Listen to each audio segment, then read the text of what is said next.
What is good, YouTube? I'm back with my final review of Hunter x Hunter 1999 original version, episode 62. The reaction video is pinned in the comment section below. Be sure to click that link, watch my reaction, and come back and watch my review of this episode. The title of the episode is called Kurapika, Friends, End of the Spiders. And what an episode it was, where we had, Grandpops, Pops versus Crollo.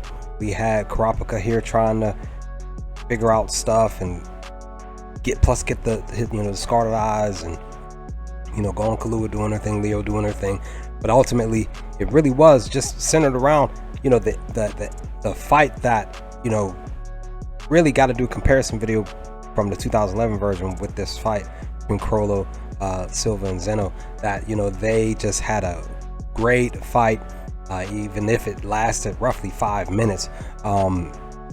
And Grandpops, he was able to figure out how Crollo used his Nen powers and stuff like that through the book, being how to copy, and he was just literally just be able to just do that within seconds, really within, I want to say 10-15 seconds of this fight, which is really cool. And of course Crollo picking that up too, but at the same time he uses his knife on Silva, where he used the toxin on his arm, his left arm, but he was able to sort of kind of fix it, and more than likely immune to the poisons, because he because he is a very trained assassin within his right. So you figure him and his entire family are immune to many of the poisons throughout the world.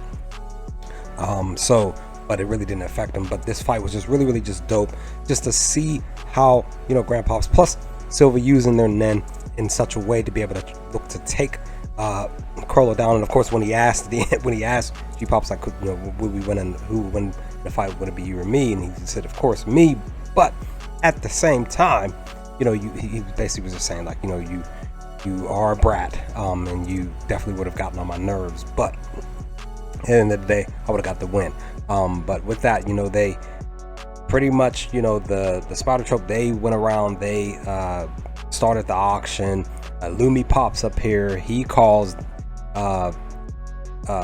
Silva and Grandpops to tell them, like, look, like, like, I took over the $10 like I was back in 2011. The same thing.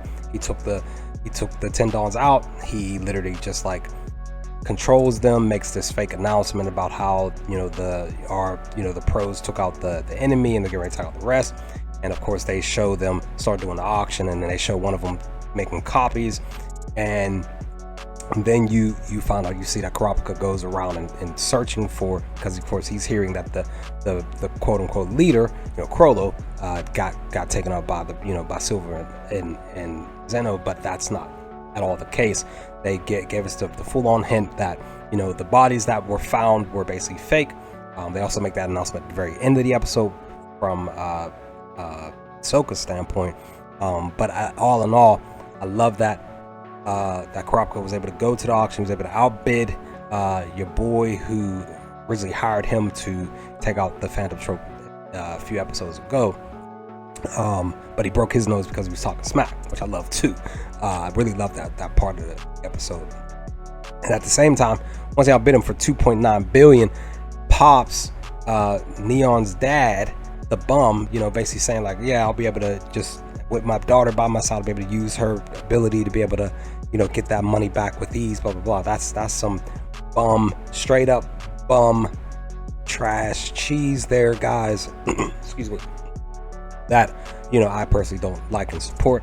So her dad is a bum to me, just by using his own child for his own benefit, and not allowing her to be who she wants to be as a person of her own. But with that, Kurapika was able to get the eyes back. Dude showed up. He actually took his eyes, took the contacts out. He rinsed his face and stuff, and he showed the real actual eyes. Told him, like, leave me alone, you don't want to mess with me. And of course he doesn't want to do that. So all in all, once we get to the end, we get the reunion of the homies. The squad gets back together. Kahlua, Kurapika, and including Leo here, they have a little ice cream battle, which was just hilarious. Then the credits roll, and then, like I said, Hisoka at the end makes the confirmation that the bodies were fake. But of course you had to be somebody back then, because I wasn't, because it's my first time watching the original version in 1999. you know, I even picked up like, yeah, these bodies were fake. But all in all, I really enjoyed the end of this show here, guys. In episode 62, it was really, really good. And you know, like I said in my reaction, that, you know, back then, you know, you had, I know many of your reactions were like, oh man, I gotta go and read the manga, and whatever was left in the manga, or however much was in it before it got paused, however long. Yeah, like that had to be something of an issue, problem, or whatever the case, for those of you watching and reading at the time. But although I really enjoyed the 1999 version, guys, it's such a great anime indeed. Now I gotta go do some comparison videos between this one and the 2011 version, so be on the lookout for videos in the coming months. We'll talk about plenty of things for sure. But with that, guys, I will hopefully talk to y'all next time with another video to come soon. Let me know your thoughts in the comments below. What do you all think of this version and episode 62? Let's talk about some things, and I'll holler at y'all later, guys. Peace.